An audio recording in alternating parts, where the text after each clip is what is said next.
Silakan. Ya, baik, terima kasih. Yang pertama dari Ibu Hajah Nia ya, pembelajaran diferensiasi dan penilaian kualitatif untuk kelas yang besar ya. Mungkin untuk pembelajaran diferensiasinya ini kan kenapa sih sampai ada pembelajaran diferensiasi? Karena tadi sejarahnya awalnya ada siswa yang sebetulnya dia belum masuk ke jenjang yang lebih tinggi karena ada fase yang belum dia lewati, tapi kita kasih naik. Oleh karenanya harus laksanakan pembelajarannya berbeda. Yang pertama itu adalah berkolaborasi antara guru yang sekarang di kelas yang siswa tersebut tempati dengan guru yang sebelumnya di level ya yang dia belum capai itu harus ada kolaborasi. Jadi harus ada komunikasi, kolaborasi, diskusi di situ, sehingga nanti ibu akan menemukan formula ya untuk menghadapi siswa ini berkebutuhannya seperti apa. Karena kita nggak bisa paksakan siswa ini kita kasih materi sesuai dengan siswa yang sudah level kelas 3 contohnya. Mestinya dia pada level A, tapi kan dia naik di level B. Kemudian untuk penilaian kualitatif, guru harus membuat standar sendiri. Mau deskripsinya seperti apa? Contoh untuk siswa yang masih levelnya itu rendah, Bapak Ibu susun sendiri deskripsinya seperti apa nanti kira-kira penilaian kualitatifnya. Untuk siswa yang sudah mencapai literasinya pada level sedang, deskripsinya seperti apa?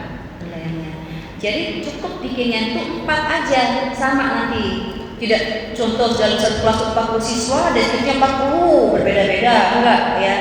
Tapi nanti bikin 4 aja masing level siswa tadi deskripsinya. Seperti itu ya. Nah, kemudian Ibu Wati dari MA Al Muslim. Sejarahnya ya IKM ya. Nah, ini tadi Ibu enggak kurang-kurang menyimak baik-baik. Kalau ibu menyimak baik-baik dari penjelasan pemaparan materi saya dari awal, pasti ibu enggak akan bertanya seperti ini ya. Jadi ibu tadi sudah saya jelaskan bahwasanya asbabun nuzul kurikulum merdeka itu adalah lost learning, hilangnya masa-masa waktu belajar tatap muka pada siswa-siswi kita pada saat terjadi COVID-19. Bayangkan, siswa-siswa belajar hanya melalui online, melalui HP, aplikasi Messenger karena nggak punya pulsa. Dan yang termurah itu adalah Messenger, biar nggak ada pulsa bisa ya. Tapi di Messenger kan terbatas. Kita mau share video, gambar-gambar juga agak susah. Peserta juga dibatasi. Ya, melalui WA, melalui Google Form, melalui Zoom, selama hampir 4 semester ya? 2 tahun ya kalau salah ya. Iya. Nah, sehingga muncullah pada saat itu tadi kurikulum darurat, itu namanya kurikulum darurat ya waktu Covid itu. Kemudian tetap ada yang melaksanakan K13, kemudian kurikulum prototipe. Waktu Covid itu Bu, pasti madrasah itu juga enggak tatap muka kan? Belajarnya via apa tuh itu Bu? Via apa? WA. Ya, oh ada yang berkunjung ke rumahnya, jadi di rumah siapa berkelompok ibu gurunya datang gitu kan ya. Kalau madrasah binaan saya tuh sebagian yang pakai, kalau madrasah swasta yang memang dia mempunyai anggaran terbatas tuh banyaknya pakai WA dan Messenger. Contohnya di Anur Ikhlas ya, saya berapa kali supervisi pada saat COVID itu, ya saya ikut Zoomnya lewat WA, bukan pakai Zoom. Kalau Zoom kan berbayar waktu itu. Nah, kalau di MTS itu alhamdulillah sebagian difasilitasi sama madrasah ya pulsanya. Nah, pokoknya saat itu kita saat parah-parahnya siswa kehilangan waktu belajar mereka lost learning. Sehingga dari 3 kurikulum yang dipakai pada saat COVID ya, maka muncullah kemudian kurikulum merdeka karena dari 3 kurikulum itu belum ada yang efektif. Nah, muncullah kurikulum merdeka. Nah, Bapak Ibu, Bagaimana sih cara menerapkannya kurikulum merdeka? Ya kita sebagai seorang guru harus siap menghadapi perubahan. Karena perubahan ini adalah untuk perbaikan mutu dan kualitas madrasah, mutu dan kualitas Bapak Ibu diproses, mutu dan kualitas siswa kita. Jadi harus siap. Jangan kita antipati terhadap perubahan. Terus terang, awal-awalnya madrasah di Maluku ya tahun 2021 itu nggak ada yang masuk di IKM 2022 iya, karena ini kan program madrasah reform ini kan dimulai tahun 2020 sebetulnya, dan saya ikut pelatihan pertama EDMRK pada saat itu dengan Pak Murtado. Tapi karena Maluku belum menjadi provinsi sasaran, belum menerima bantuan, jadi ilmu yang saya dapat tahun 2020 itu masih belum difungsikan. Tapi saya tetap sosialisasi EDMRK secara offline.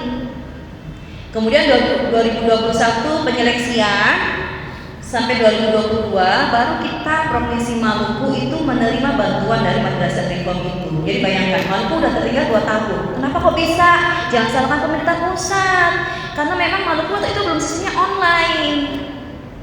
Kalau provinsi-provinsi yang tahun 2020 bisa langsung dapat bantuan karena mereka sudah menggunakan sistem online. Alhamdulillah sekarang kita sudah mengejar provinsi lain, meskipun kita menerima bantuannya baru tahun yang ke berapa ya? 2020, 2021, 2022 berarti tahun kedua ya? Kan 2020 ya? Tahun ketiga ya? Iya, tahun ketiga kita terima bantuannya tahun ketiga. Jadi provinsi lain sudah 2 kali terima bantuan, kita baru tahun ketiga terima. Tapi alhamdulillah ya, karena Pokja pun saat ini berarti dari tahun kemarin sampai tahun ini Pokja ya sudah menerima 47 Pokja yang menerima bantuan. Karena tahun 2022 itu 27 Pokja, tahun 2023 ada 20 Pokja yang menerima bantuan.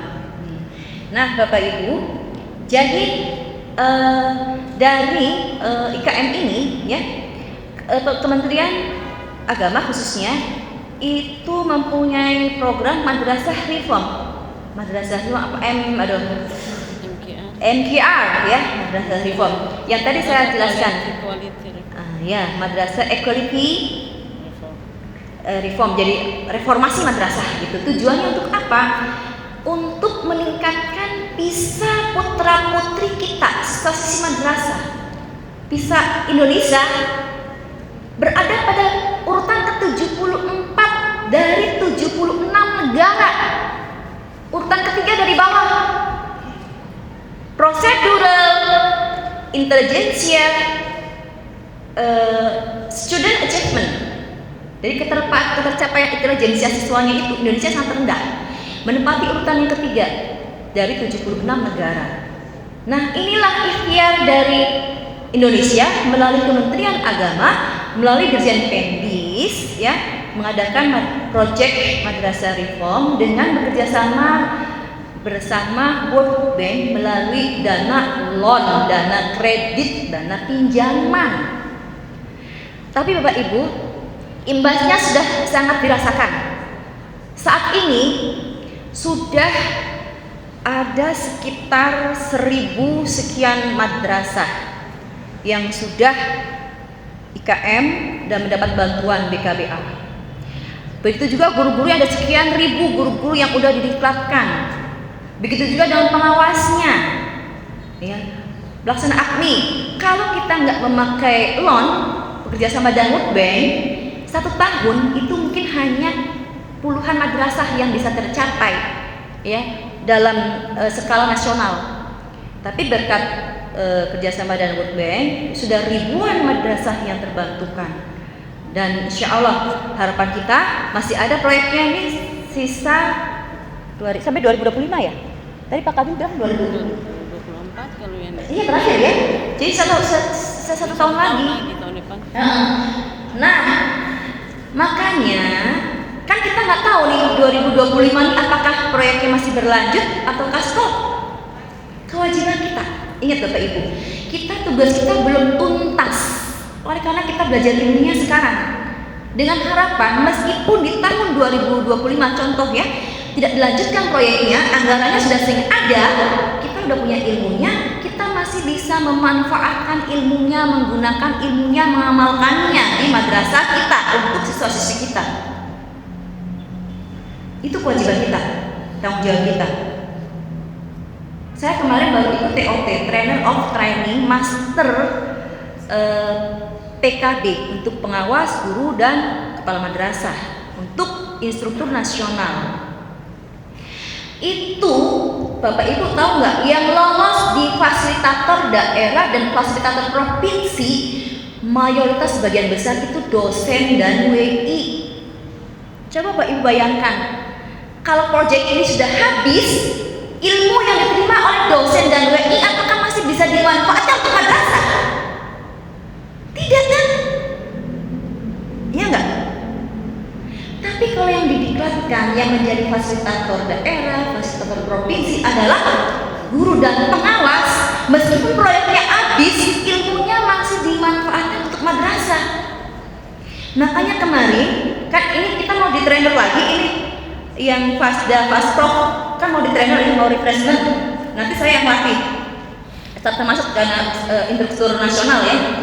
Kemarin itu teman-teman dari pusat kasih datanya ke saya. Ini Bu Mila, lihat, pengawas yang masuk cuma 3 orang, selebihnya hampir 30 itu dosen semuanya.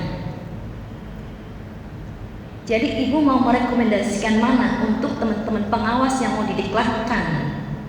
Itulah fungsi pentingnya kita silaturahmi dan menjalin komunikasi dengan teman-teman yang ada di pusat. Alhamdulillah, akhirnya blok yang dosen di blok diganti dengan pengawas semua yang ikut TOT. Kita nanti Maluku masuk ke zona 2. Zona 2 itu di Surabaya, zona 3 Bali. Sekarang lagi berlangsung zona 1 di Tangerang. Nah, kalau pengawas yang dapat ilmunya, yang didiklat, dilatih, meskipun proyeknya habis tetap dimanfaatkan untuk madrasah ya.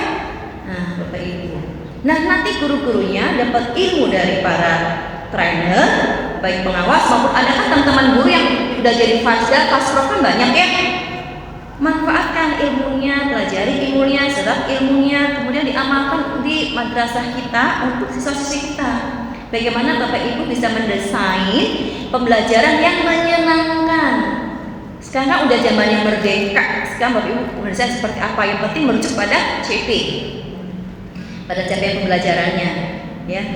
Jadi kita harus open mindset, menerima perubahan, menerima masukan untuk supaya kita bisa berkembang ya, dan kita bisa maju. Tuh, ya Ibu ya. Kan kita sudah ada forumnya nih NGMP. Saya berharap forum NGMP ini tidak selesai sampai di sini. Tapi bikinlah pertemuan rutin, mungkin sebulan sekali atau 2 bulan sekali ya, karena saya tahu Bapak Ibu ini sibuk ya, untuk menyiapkan perangkat, proses, assessment. Jadi minimalnya ya 1 bulan sekali bikin pertemuan, guru rembuk ya. Mungkin ada salah satu guru yang menemukan model pembelajaran yang menarik, sharing di teman produk NGMP, bisa nggak kira-kira? Ibu senyum. Kalau nggak bisa datang tatap muka, kan ada media online yang bisa digunakan via Zoom ya. Diskusi lah. Kira-kira menemukan model pembelajaran seperti apa? Ada guru yang menemukan media pembelajaran, sharing bersama kelompok MGMP-nya masing-masing. Saya sangat berpesan dan berharap untuk forum MGMP ini tidak selesai sampai di sini, tapi terus berlanjut. Ya, nanti Ya karena emang kita ini Pokjawas ini mengkoordinir semua Pokja itu bertanggung jawab untuk bisa mengaktifkan gitu. Jadi saya harapkan bisa aktif nantinya minimal setiap MGMP ya 1 bulan sekali ada forumnya ya Bu Is ya nanti, Bu Nia, Bu Is nanti. Nah, harus ada 1 bulan sekali lah minimalnya. Kita disiapkan sampai 2025. Ya, programnya sampai 2025. Kemudian tadi Pak Jufri ya pembelajaran diferensiasi ya. Makanya kita nggak usah jelaskan ke siswa, kamu masih rendah, nggak usah tahu siswanya. Cukup Bapak Ibu guru yang komunikasi. Kita butuh informasinya.